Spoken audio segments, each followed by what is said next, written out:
Dear student, आज हम लोग करने वाले हैं क्या, सिमिलैरिटी के कुछ इंपॉर्टेंट सम्स। आई होप आप लोगों ने प्रैक्टिस किया होगा कुछ सवाल घर में। देखिए एक सवाल है, गिवन ये सवाल ही आपको पूरा दिया, ठीक है, एक फिगर उसके साथ दे दी गई है। AP is equal to 2PB and CP is equal to 2PD।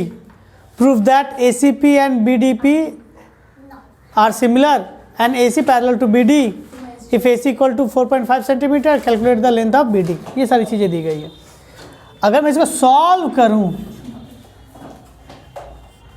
देखिए तो मुझे इसके अंदर कितने ट्रायंगल दिख रहे हैं? दो। एक ट्रायंगल लिखेंगे क्या, ACP, और एक ट्रायंगल क्या लिखेंगे, DPB। चलिए आपने एक ट्रायंगल ये लिया और ये गिवन डेटा क्या, देखिए तो आपको गिवन डेटा में क्या है, AP is equal to 2PB। तो मैं यहाँ से AP बाई PB लिख सकता हूँ क्या, 2 आ जाएगा, तो 2 को 2/1 लिख दिया। यानी AP और PB क्या हुआ, किस रेशियो में आ गया, 2/1, यानी 2:1 के रेशियो में आ गया, ठीक है। और अगर मैं गिवन सेकंड डेटा लिखूं तो सेकंड डेटा में क्या दिया है, CP is equal to 2PD। CP है ये और PD है वो। CP बाई PD अगर मैं लिखता हूँ 2/1, तो CP और PD के आपस में 2/1। क्लियर है।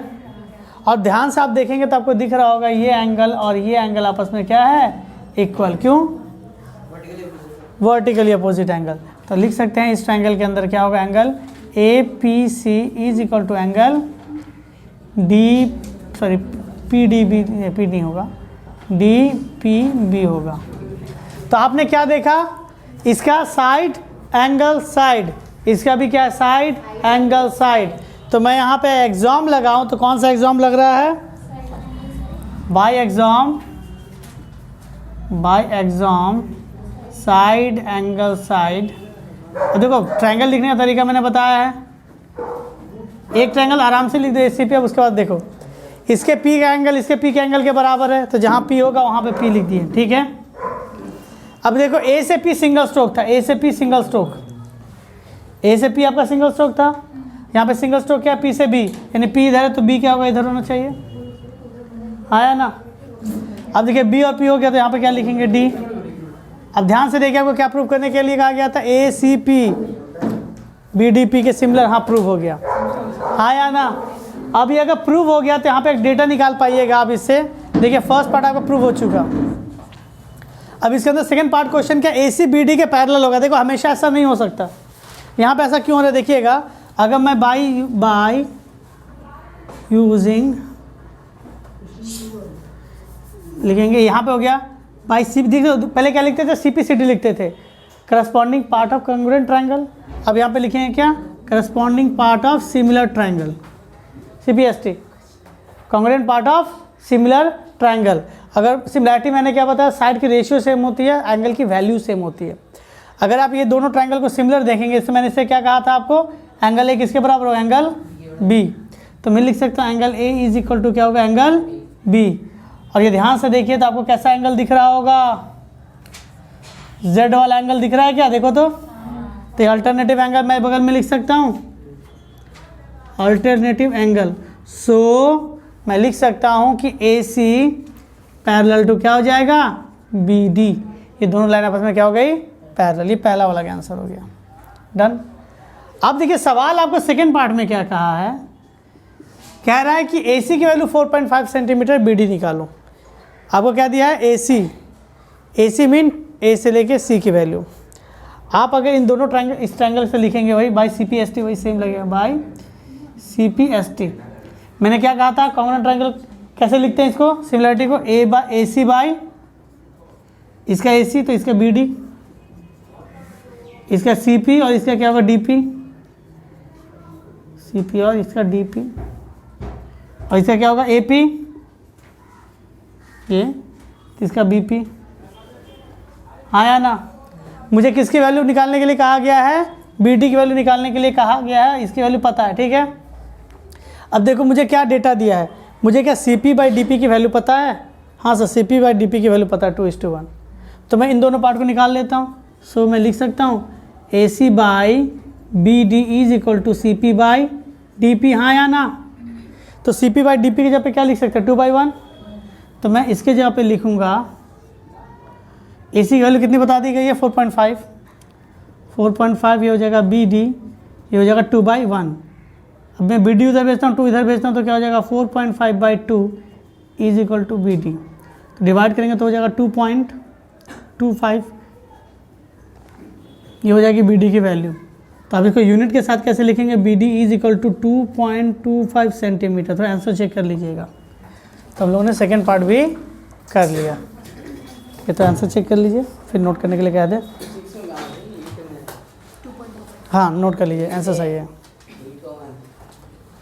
देखिएगा नेक्स्ट सम्स, काफ़ी मीठा सम्स है। देखिएगा एक डायग्राम दिया गया आपको।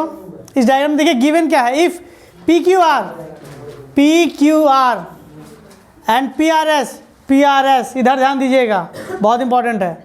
ये दो ट्रायंगल दे दिया, एक हुआ क्या पी क्यू आर बड़ा वाला, एक दिया पी आर एस। दोनों ट्रायंगल को मुझे क्या कहा है, prove that P Q R and P R S R similar.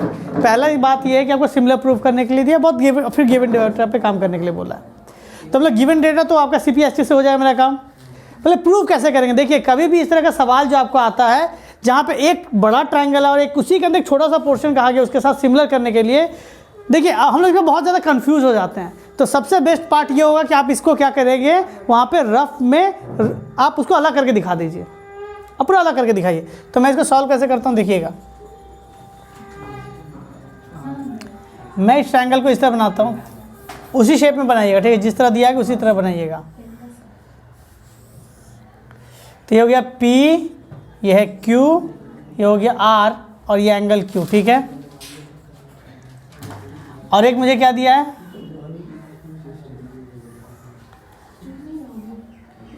PSR, इधर ध्यान दीजिएगा। अब देखिए आपको गिवन डेटा पे काम करो। गिवन डेटा में आपको क्या दिया, यही ना, मैंने इसको क्या हुआ, इस छोटे फिगर को मैंने यहाँ पे लिख दिया। यहाँ पे लिख देते क्या, सेपरेटिंग द फिगर, मैं डायरेक्टली लिखता हूँ सेपरेटिंग फिगर्स, समझाने में सुविधा होता है यहाँ पे। देखिएगा आपको गिवन क्या दिया, PQR किसके बराबर, PRS के बराबर गिवन है। अब इसमें देखेंगे तो आपको एक चीज़ नज़र आएगा कि इसके पास भी एंगल P है और इसके पास भी एंगल P है, दोनों के लिए सेम P है। देखो ये सेम एंगल बना रहा है और ये भी क्या, और इसमें भी सेम एंगल बना रहा है। ये पार्ट, ये एंगल इक्वल एंगल आप कह सकते हैं सर। हाँ, कॉमन एंगल भी है और इक्वल एंगल भी, जो भी कह सकते हैं। तो दोनों में आप देख सकते हैं ये दोनों चीज़ें क्या होंगी, आपस में सेम हो गया। कौन सा रूल लगेगा सिमिलरिटी का, एंगल। अगर ट्रायंगल के दो एंगल आपस में सेम है तो तीसरा भी सेम होगा ही। आपको दिख नहीं रहा है, लेकिन यहाँ पे R भी किसके बराबर होगा, S के बराबर होगा, याद रखिएगा, ठीक है। इसमें R मतलब ये टोटल R की बात कर रहा हूँ मैं यहाँ पे, ठीक है। PRQ मतलब क्या होता है, PRQ ये पूरा वाला एंगल, समझे आप। तो मैं यहाँ पे लिखता हूँ in triangle PQR and triangle PSR। बात सुनिएगा, यहाँ पे एंगल R दोनों के लिए सेम नहीं है, इसलिए पूरा एंगल की वैल्यू लिखिएगा, ठीक है। तो मैं क्या लिखूँगा, angle PQR is equal to PRS, ये क्या है मेरा गिवन है। और मैं यहाँ पे क्या लिख सकता हूँ, एंगल QPR और यहाँ पे क्या एंगल SPR, दोनों क्या होगा, बाई फिगर। अब लिख सकते, यहाँ पे लिख दो कॉमन एंगल, ये लिख दो कॉमन एंगल। तो कौन सा एग्जाम लग गया, बाय एग्जाम या रूल, कुछ भी बोल सकते हैं आप, एंगल। तो एंगल एग्जाम से मेरा क्या हुआ, ट्रायंगल PQR सिमिलर टू, देख कहा गया ना, दूसरा ट्रायंगल को बहुत तरीके से लिखना है। अब ध्यान दीजिए, दोनों का एंगल P सेम है ना, तो जहाँ P है इसका भी क्या होगा, एंगल P के बराबर हो जाएगा। इसका Q इसके किसके बराबर था, R के, तो जहाँ Q है यहाँ पे इसका R होगा। तो क्या बचा है, पहला पार्ट प्रूव, पहला पार्ट ये ना कहा गया प्रूव करने के लिए, प्रूव हो गया। क्यों की जगह पे क्यों ऐसा होगा आपका, क्यों की जगह पे देखिए P के बराबर है, बोल दिया गया है Q किसके बराबर, R के बराबर। तो जहाँ Q है वहाँ पे मैंने R डाल दिया, क्योंकि इसका R कहने का मतलब क्या है, इसका R कहने का मतलब है PRQ जो कि बहुत बड़ा एंगल है, और इसका R कहने का मतलब PRS जो कि कटा हुआ छोटा सा एंगल है, समझा पाए। अब देखिए इसमें क्या लिखेंगे, अब मेरा एक और डेटा दिया, पी आर और पी एस की वैल्यू दी है, पी क्यू वैल्यू पूछा गया, तो मैं यहाँ पे लिखूँगा क्या, C P S T, corresponding part of similar triangle. तो क्या लिखना पड़ेगा बताइए, तो P Q by P R, Q R by R S, P R by P S, हाँ या ना, लिख देंगे ऐसा। अब देखिए क्या पता है, पी आर पता है, पी आर पता है और कहीं पी आर, हाँ यहाँ पता है, पी एस पता है, पी एस पता है और कहीं पी एस नहीं है, पी क्यू पूछा है आपसे, क्या पूछा है, पी क्यू पूछा। तो देखिए मैं इसको और इसको अगर सब्स्टिट्यूट करूँ, इसकी दो वैल्यू पता है, दोनों वैल्यू पता है, इसकी एक वैल्यू पता है, यही पर वैल्यू से भी आपको नहीं पता है, वैल्यू पुटअप कर देंगे यहाँ से। था नाउ हम लोग इसे कौन सा पोर्शन लेंगे, P Q by P R by P S. आपसे क्या पी क्यू पूछा है, तो पी क्यू वैल्यू तो पता नहीं है, पी आर की वैल्यू कितनी दे दी गई है, पी आर की वैल्यू 8 सेंटीमीटर, और इधर भी हो जाएगा 8 सेंटीमीटर। पी एस की वैल्यू कितनी है, 4 1 4 2 2 उधर गुना हो जाएगा। P Q is equal to 16, so मैं लिख सकता हूँ P Q is equal to 16 centimetre. देखिए आंसर मैच कर रहा है क्या, ठीक है, तो देख लीजिए, हाँ ठीक है, नोट कर लीजिए आप इसे, तो काफ़ी इजी समझता। देखिएगा एक सम्स आपके सामने दिया गया, बहुत ही अच्छा सम्स है। देखिए आपको समझना पड़ेगा थोड़ा, आपको गिवन क्या है, आपको A B E F C D are parallel lines, A B E F C D are parallel lines, arrow करके दिखा दिया है, ये और ये आपका पैरेलल है। ए बी की वैल्यू बता दी गई है, ई जी की वैल्यू बता दी गई है, जी सी की वैल्यू बता दी गई है, और डी सी की वैल्यू बता दी गई है। आपसे ई एफ यानी कहा गया इसकी वैल्यू पूछी है। देखो ई एफ नहीं पता, इसको एक्स मान लो, ठीक है, ए सी को क्या मान लो, ए सी, बात सुनो ये पूरा है, ए सी क्या है आपका पूरा, तो मैं ए सी मान के मैं यहाँ पे ए ई को मान लेता हूँ वाई, बात सुनो, तो ए सी की वैल्यू क्या हो जाएगी, Y plus 5 plus 10 15, Y plus 15 होगा। फिर से समझिए, आपने क्या किया, ई एफ को क्या मान लिया, एक्स, ई एफ को क्या मान लिया आपने, एक्स। ए सी की वैल्यू आपसे भी निकालने के लिए गई है, तो ए सी में देखो ये पता है 10, ये 5 पता है, यानी 15 हो गया, तो इस जगह को मैं क्या मान लेता हूँ वाई, चीज़ें करने में आसानी होगी, ठीक है। अब चलिए इसमें सॉल्यूशन में आते हैं। आप इस सवाल को पता है बीपीटी, अगर आप इसके बाद जो टॉपिक हम लोग पढ़ने वाले हैं नेक्स्ट एक्सरसाइज में, उसे कहते हैं BPT theorem, basic proportional theorem. उस बेसिक प्रोपोर्शनल थ्योरम में अगर आप इसको बनाइएगा ना, आपके बहुत से स्टेटमेंट हट जाएंगे, डायरेक्टली आप प्लॉट कर सकते हैं, सवाल को लिख सकते हैं by BPT theorem we know that, starting कर देंगे। लेकिन अभी तक आपने बीपीटी थ्योरम नहीं पढ़ा है, तो उसके हिसाब से पहले इसको सॉल्व करते हैं, ठीक है। तो देखिए सबसे पहले इसके अंदर दो ट्रायंगल लेंगे, एक होगा ट्रायंगल ए सी बी और एक ट्रायंगल लेंगे ई एफ सी। बस सुनिए, मैं पहले ट्रायंगल क्या ले रहा हूँ, ए बी सी, और एक ट्रायंगल क्या ले रहा हूँ आपका ई एफ सी। देखिए मैं आपको विजुअलाइज खाली करा रहा हूँ,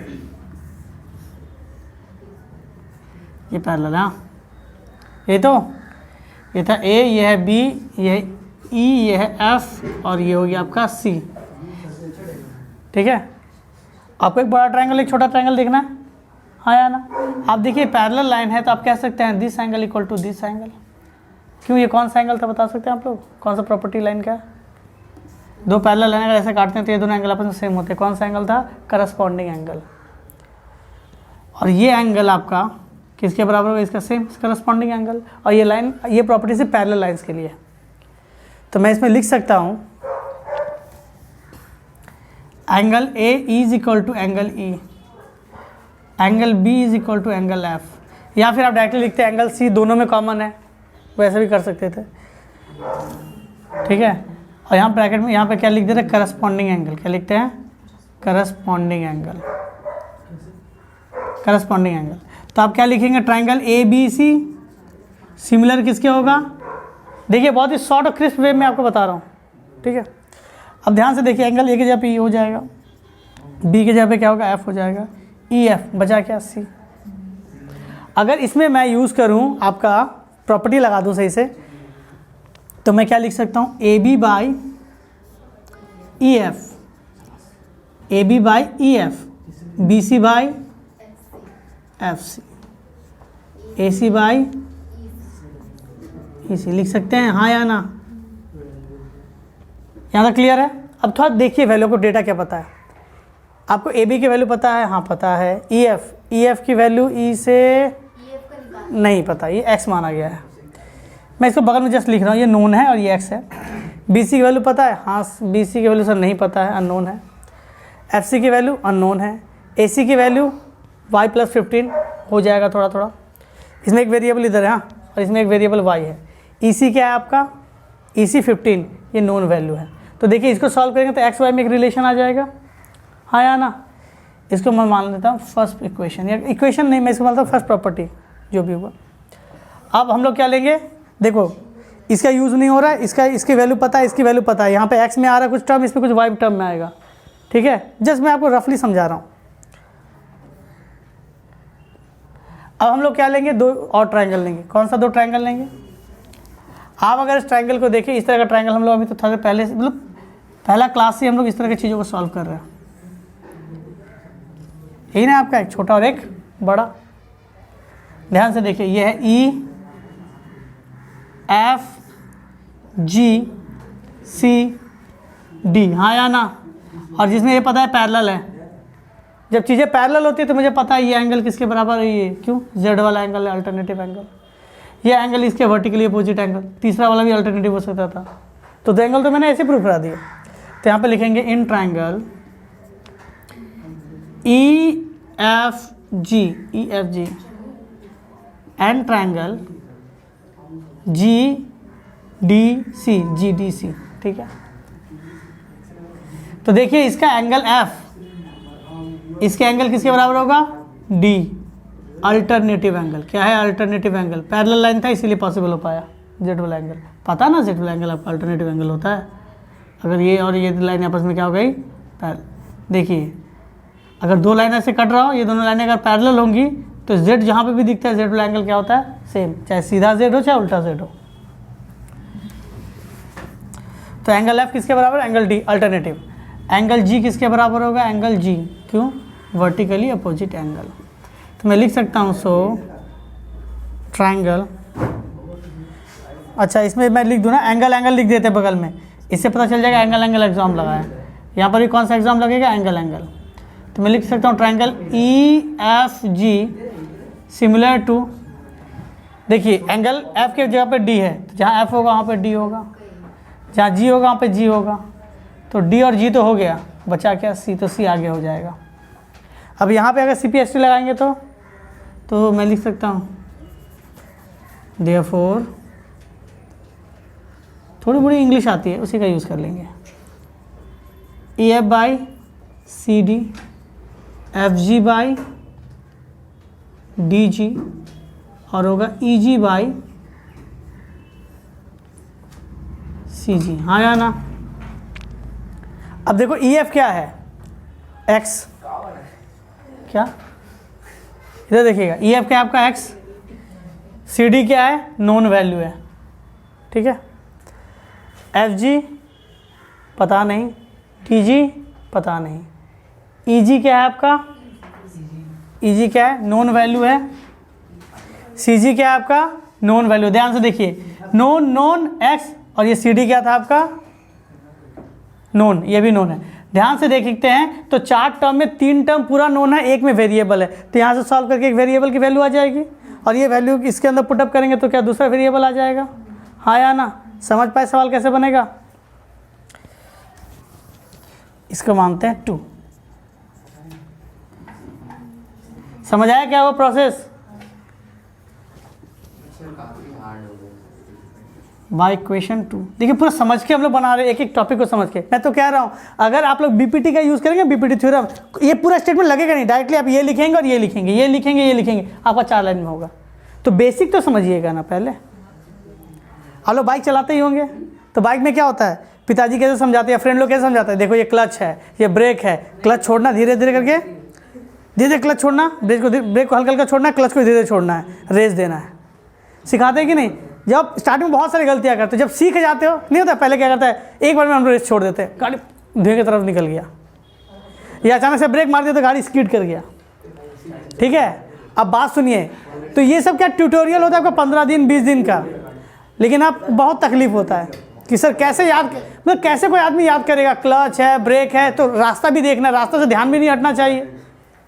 और वही व्यक्ति 15-20 दिन बाद चलाने के बाद, 15-20 दिन मैंने बहुत कर दिया, अच्छा खासा मतलब चलाने के बाद, वही व्यक्ति देखते हो कान में हेडफोन लगा के बाइक चला रहा है, ठीक है, और बाइक चलाते चलाते क्या रास्ते में बात भी कर रहा है, नहीं तो एक हाथ से गाड़ी चला रहा है, फ़ोन आया तो फ़ोन उठा भी लिया। इतना सब कैसे, इतना सब कैसे?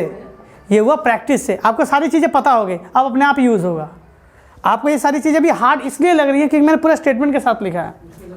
मैंने ने तो आपको स्टार्टिंग में कहा, जब आप बीपीटी थ्योरम सीख जाएंगे डायरेक्टली आप ये लिखिएगा, ये लिखिएगा, ये लिखिएगा, ये लिखिए, 4 लाइन इधर और इधर सॉल्व खत्म। समझा पाए आपको? तो यहाँ पे बेसिक समझना है सिर्फ हम लोग को कि सिमिलैरिटी कैसे सॉल्व करते हैं, वरना तो हम लोग क्वेश्चन देख के डर जाते हैं, सर ये बहुत टफ है, छोड़ देंगे। तो बाई क्वेश्चन 2 क्यों लिया और किसको किसको लिया? हमने पहला और लास्ट को लिया है, तो हमने 2 करके यूज़ करके क्या लिया है? EF by CD, EG by CG, इसका यूज़ करेंगे। EF की वैल्यू क्या है? EF तो निकालना है। CD क्या है? EF को क्या माना गया था? EF को X माना गया था, X बहुत काम आता है। CD 18 centimetre, EG 5 centimetre, CG 10 centimetre. X equal to क्या हो जाएगा? 5 × 18/10, ठीक है। 5 1 ज़ा 5 2 ज़ा 2 1 ज़ा 2 9 ज़ा। X की वैल्यू 9 सेंटीमीटर, हाँ या ना? तो X की वैल्यू क्या आ गई? 9 सेंटीमीटर, ठीक है। नेक्स्ट, नाउ फ्रॉम इक्वेशन 1, पहला और लास्ट देख रहे थे हम लोग, AB EF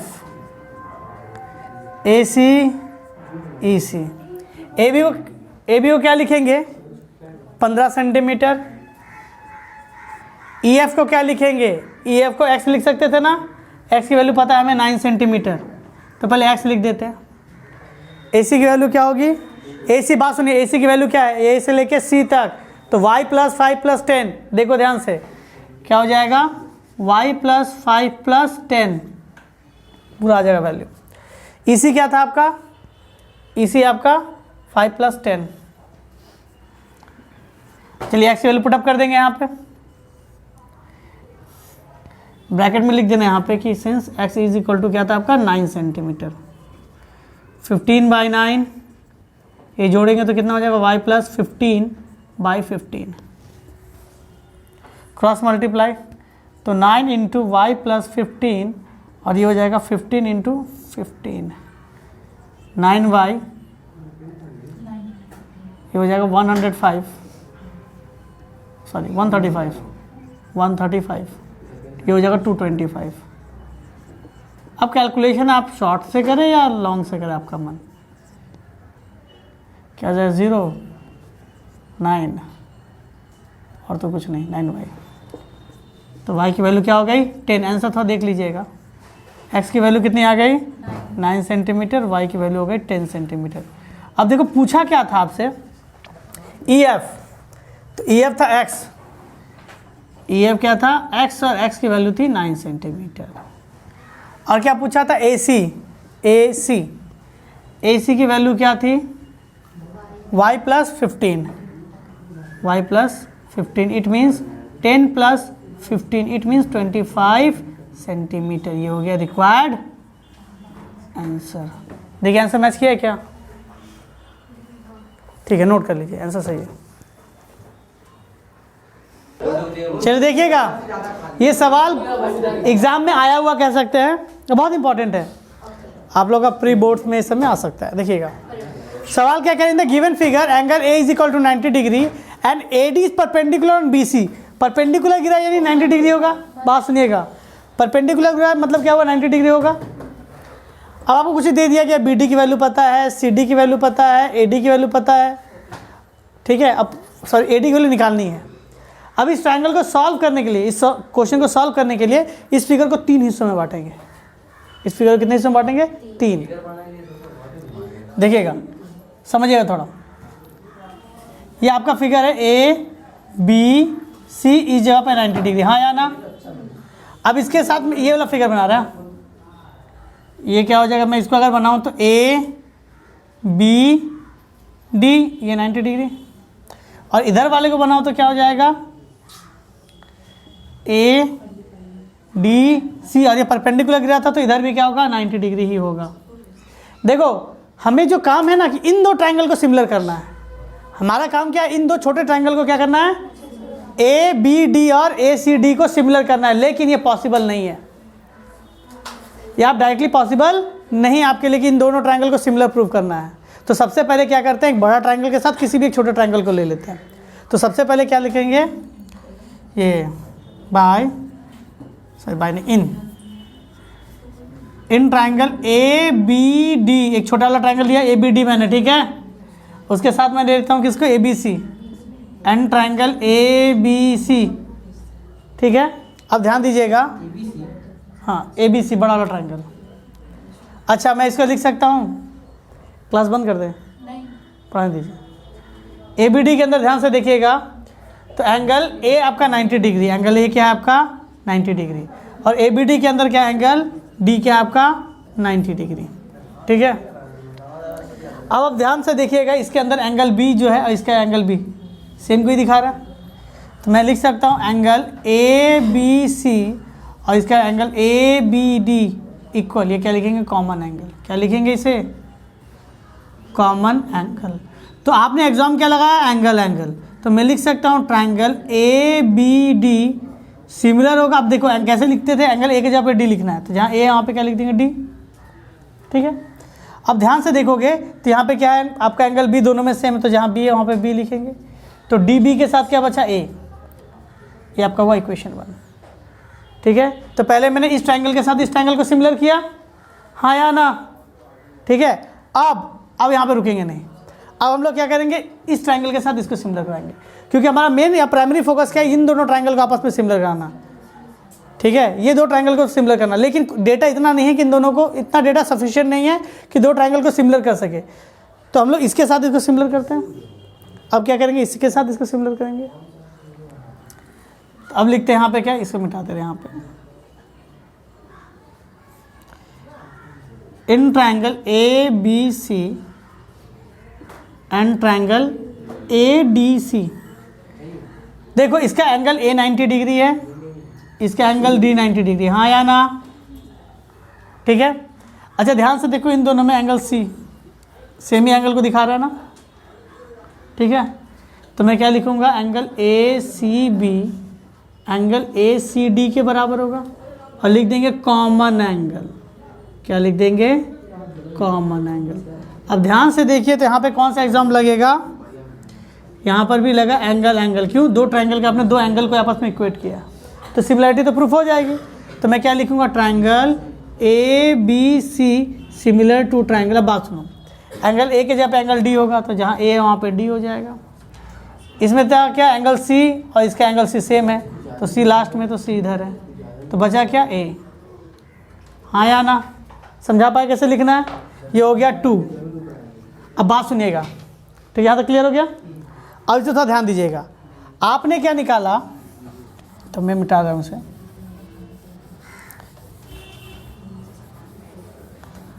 आपने क्या निकाला, ए बी डी किसके सिमिलर है, डी बी के आपने निकाला है ट्रायंगल ए बी डी, क्योंकि ये पैटर्न में अरेंज है, ये पैटर्न में क्या है आपका अरेंज है। ए बी डी किसके बराबर है, ए बी डी और क्या था, वेट, ए बी डी के बराबर कैसे लिख दिया मैंने, वेट एंगल अच्छा ए बी डी इधर होगा, ए बी डी इधर होगा, ए बी डी और हाँ ए बी डी कॉमन हो जाएगा, हाँ ठीक है। तो A B D angle A के जगह पे एंगल डी था आपका, एंगल बी के जगह पे क्या था आपका, एंगल बी था, ए के जगह पे क्या था, ए के जगह पे क्या था आपका डी था, बी के जगह बी था, यहाँ पे हो जाएगा C D, wait A B D और ये ए बी सी, हाँ ए बी सी। तो क्या देखिए यहाँ पे तो दिक्कत हो रहा था, ध्यान दीजिएगा सब, या मिस्टेक हुआ था थोड़ा। आप जब देखते हैं तो इसमें क्या था, मेरा एक ट्रायंगल था ए, एक बी और एक डी, ठीक है, और एक ट्रायंगल क्या था ए बी सी। एंगल ए पे 90 डिग्री था एक का, एक का डी पे एंगल 90 डिग्री था, तो एंगल ए बराबर एंगल डी, इतना तो समझ आ जा रहा है। अब इसका बी के जगह पे क्या होगा, इसका बी होगा डी, मैं ऐसा लिखता हूँ, पहले ट्रायंगल ए बी डी लिख लेते हैं, A B D similar to triangle A B D में ध्यान से देखेंगे तो डी किसके बराबर है, ए के, तो जहाँ डी होगा वहाँ पे क्या हो जाएगा ए। अच्छा, बी के जगह पे क्या होगा बी, बी के जगह पे क्या हो जाएगा बी, और सी आपका ए के जगह पे क्या हो जाएगा सी, सी भी ए के बराबर हो जाएगा, ठीक है, आया ना। तो मैं चाहता हूँ इसको ए बी सी के टर्म में लिखना, रुकिए मैं इसको लिखना चाहता हूँ ट्रायंगल ए बी सी के टर्म में, A B triangle A B C, इधर ध्यान दीजिएगा, तो एंगल ए बी सी का ए इसके डी के बराबर, तो जहाँ ए वहाँ पे डी, जहाँ पर बी दोनों का बी, तो डी बी ए, ठीक है। अब देखिए बाय इक्वेशन 1 और 2 लिखते हैं तो क्या मिलता है, देखिएगा यहाँ पर तो लिखने में थोड़ा लिखने तो भूल हो गया था। अगर मैं सही से लिखूँगा सो मैं लिख सकता हूँ ट्रायंगल डी बी ए किसके सिमिलर है, ए बी सी के, हाँ या ना, क्योंकि पैटर्न में अरेंज है, और ए बी सी किसके बराबर है, किससे सिमिलर है, सॉरी डी ए सी के, तो मैं कह सकता हूँ so triangle D B A similar to triangle D A C, हाँ या ना। अब डेटा का यूज़ होगा, अगर मैं यहाँ पे यूज़ करूँ सी पी एस टी तो क्या हो जाएगा, क्या हो जाएगा D B by D A, B A by A C, D A by D C. अब डेटा क्या क्या दिया देखिए, बी डी दिया है, बी डी डाल देंगे, सी डी दिया है, बी डी और क्या था, सी डी दिया तो सी डी डाल देंगे।